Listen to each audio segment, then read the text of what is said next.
Bonjour et bienvenue. Aujourd'hui, on s'attaque à une sorte d'énigme. L'histoire de deux penseurs grecs, Leucippe et Démocrite. Au 5e siècle avant notre ère, ils ont eu une idée qui a tout changé, l'atome. Le problème, c'est que leurs écrits ont presque tous disparu.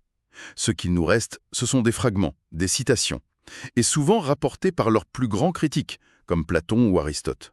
Ce qu'on va essayer de faire ensemble, c'est de rassembler les pièces de ce puzzle pour comprendre leur vision du monde.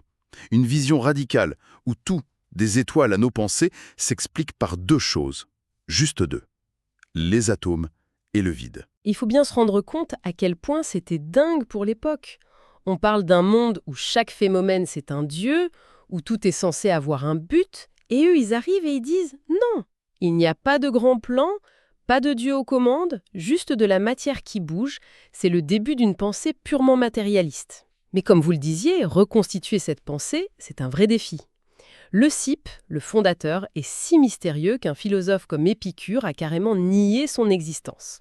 C'est donc un vrai travail de détective philosophique en fait. Il faut lire entre les lignes de leurs ennemis pour les comprendre. Alors, commençons par le plus mystérieux des deux, Leucippe. C'est presque un fantôme, non? On ne sait quasiment rien de lui. Absolument rien, ou presque. Pas de biographie fiable, pas d'œuvre complète. Il nous reste une seule phrase. Une seule. Mais elle pèse une tonne. La voici. Rien ne se produit sans raison, mais tout se produit à partir d'une raison et par nécessité. C'est une bombe conceptuelle pour l'époque. En une phrase, il met tout le panthéon olympien à la porte. Le tonnerre, ce n'est plus Zeus qui est en colère, c'est juste une conséquence. Tout a une cause. Le hasard n'existe pas. Voilà, c'est ça. Il pose les fondations d'un monde entièrement déterministe. Tout est une chaîne de causes et d'effets. Et c'est son disciple, Démocrite, qui va vraiment développer cette idée. Lui, pour le coup, on le connaît beaucoup mieux. Oui, Démocrite d'Abdère, le fameux philosophe rieur. On imagine un bon vivant, mais ce n'est pas du tout ça, n'est-ce pas? Son rire était plutôt grinçant. Exactement. Il ne riait pas avec les gens, il riait des gens. Il voyait tout le monde s'agiter pour la gloire, la richesse, et il trouvait ça absurde. Sachant que tout n'est qu'un bref arrangement d'atomes, c'est un rire de détachement cosmique. Il a beaucoup voyagé, mais il fuyait la célébrité.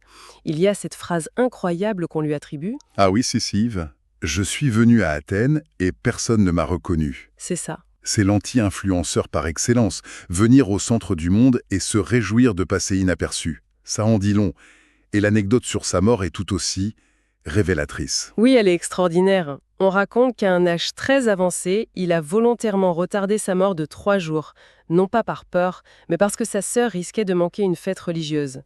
Alors il a demandé qu'on place des pains chauds près de lui et il a continué à vivre en respirant leur odeur, juste pour ne pas la déranger. Un contrôle presque surhumain. Tout ça dessine le portrait d'un homme qui ne cherche qu'une chose. Pas le pouvoir, pas la gloire, mais la compréhension. Il le dit lui-même dans un fragment qui, pour moi, résume tout. Il dit « Il préférerait découvrir une seule explication causale plutôt que d'acquérir le royaume des Perses. La connaissance a plus de valeur que le plus grand empire du monde. » Alors, notre enquête progresse. On a nos suspects. Quelle est la pièce à conviction principale, leur grande idée? J'avoue que quand on dit théorie atomique grecque, ça sonne incroyablement moderne.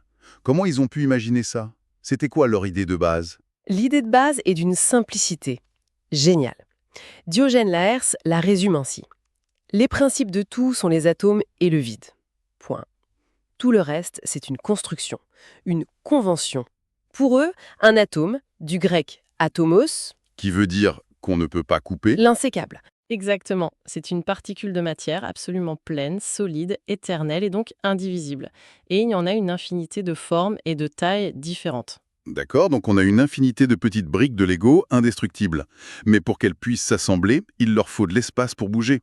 C'est là que le vide intervient. C'est l'autre coup de génie. Le vide, c'est le non-être. Ce n'est pas rien, c'est l'espace. Et c'est une idée très controversée à l'époque. Parménide disait que le non-être n'est pas. Démocrite, lui, affirme que si. Le vide existe autant que les atomes. Sans le vide, tout serait un seul bloc immobile.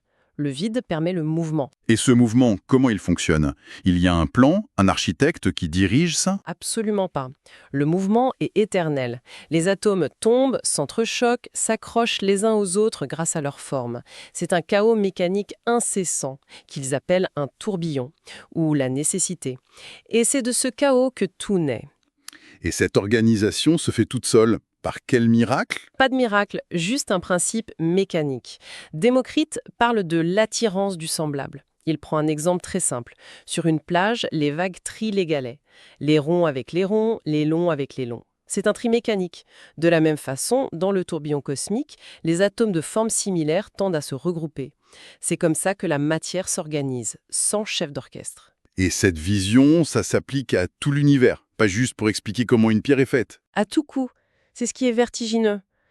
Ils en tirent une cosmologie hallucinante. Pour eux, il n'y a pas un seul monde, mais une infinité de mondes qui naissent et qui meurent. Certains n'ont ni soleil ni lune, d'autres en ont plusieurs. Et parfois, ces mondes entrent en collision et se détruisent. Notre monde n'est qu'un accident cosmique parmi d'autres. Mais ça soulève une question vertigineuse. Si la réalité ce n'est que les atomes qui s'agitent dans le vide, où est la couleur rouge d'une pomme? Où est le goût sucré? C'est la question la plus profonde qu'ils aient posée. Et la réponse est peut-être leur plus grande contribution. Démocrite a une formule absolument géniale pour ça. Il dit « par convention le doux, par convention l'amer, par convention le chaud, par convention le froid, par convention la couleur, mais en réalité, les atomes et le vide. » Par convention. Qu'est-ce que ça veut dire exactement? Que c'est un mensonge, une illusion? Relative à nous, les observateurs. L'idée, c'est que les qualités comme la couleur ou le goût ne sont pas dans les objets. Elles sont le produit de l'interaction entre la structure atomique des objets et celle de nos sens. Attendez, si je comprends bien, on ne voit jamais le monde tel qu'il est. On ne voit qu'un flux d'informations. Et c'est presque comme si Démocrite avait inventé l'idée qu'on vit dans une simulation, 2500 ans avant Matrix. C'est une excellente analogie, c'est exactement ça.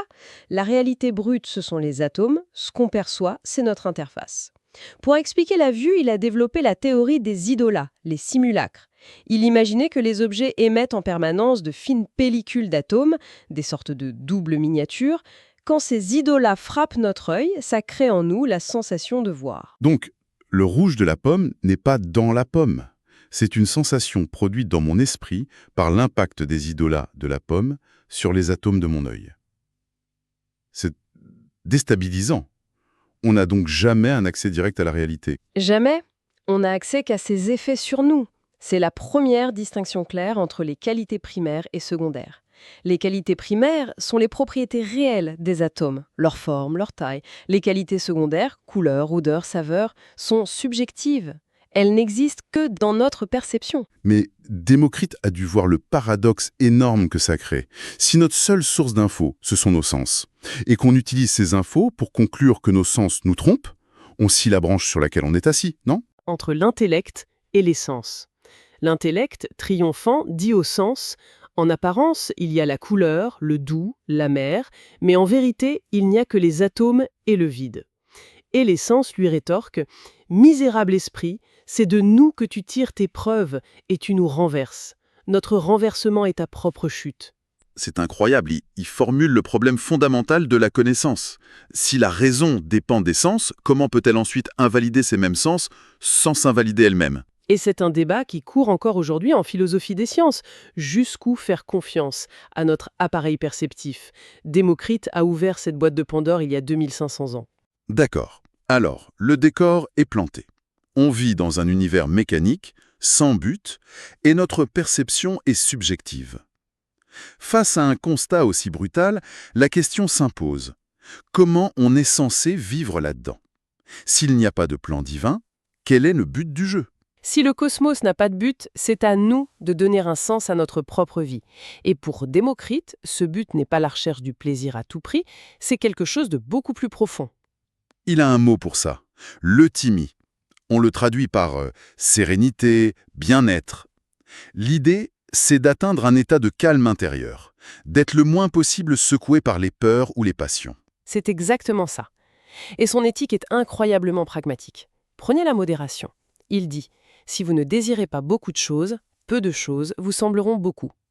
C'est une invitation à l'autolimitation, Le bonheur, c'est désirer moins. Il a aussi une vision très moderne de la vertu. J'ai noté cette phrase. On semblera mieux promouvoir la vertu en utilisant l'encouragement et la persuasion que la loi et la nécessité. Autrement dit, la morale doit venir de l'intérieur, pas de la peur du gendarme. Tout à fait. Et ça mène directement à la conscience de soi. Pour moi, c'est sa maxime la plus puissante. Même lorsque vous êtes seul, ne dites ni ne faites rien de mal. Apprenez à avoir honte devant vous-même bien plus que devant les autres. Le véritable juge, ce n'est pas le regard des autres, c'est le vôtre. C'est une éthique de la responsabilité radicale. Et même dans la quête du savoir, qui était le but de sa vie, il prône une forme d'humilité. N'essayez pas de tout savoir, de peur de devenir ignorant de tout. Ce qui est la marque d'un véritable savant. Il sait qu'il vaut mieux explorer une baie en profondeur que de survoler l'océan. Toute son éthique est une recherche d'équilibre. C'est le chemin vers cette fameuse euthymie. En conclusion, si on rassemble toutes les pièces de notre enquête, le tableau est impressionnant. Leucippe et Démocrite ont bâti un système total, une explication du monde qui va de la formation des galaxies à la façon de bien vivre. Et tout ça repose sur l'idée de la matière en mouvement. C'est d'une audace qui laisse sans voix. Ils ont véritablement posé les fondations conceptuelles de la science. L'idée que l'univers obéit à des lois naturelles et non à des caprices divins. C'est leur héritage. Un héritage qui a été largement oublié pendant des siècles avant d'être redécouvert à la Renaissance. une vision du monde complète, construite à partir de presque rien. Et pour essayer une dernière pièce du puzzle à méditer, voici une des conséquences les plus troublantes de leur matérialisme. Démocrite pensait que l'éducation changeait un individu physiquement.